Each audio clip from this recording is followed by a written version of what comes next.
Hello and welcome.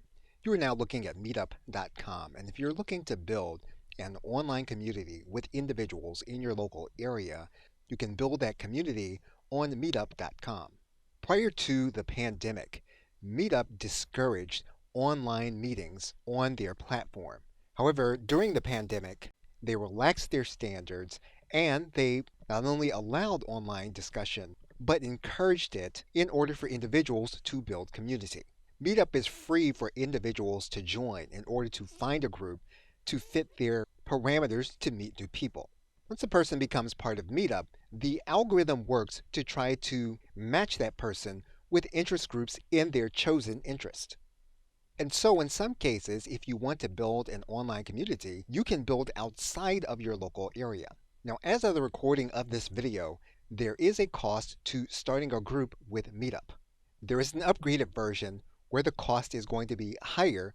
However, you have more tools to run and operate your group. For example, Meetup Pro allows you to connect your autoresponder to the Meetup system.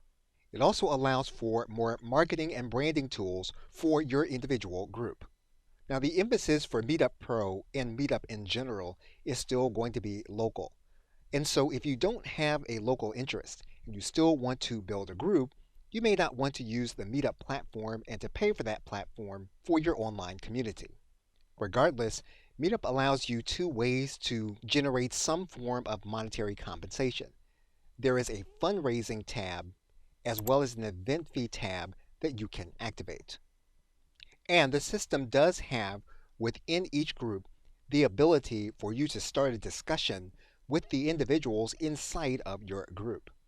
So it's a good idea for you to check meetup.com again if the online community that you want to start has some form of local interest involved in it. However, we will spend the majority of this course looking outside of the Meetup platform to look at those platforms that you can use regardless of whether you have a local focus. Okay, it's with that thanks, and I will see you in another video.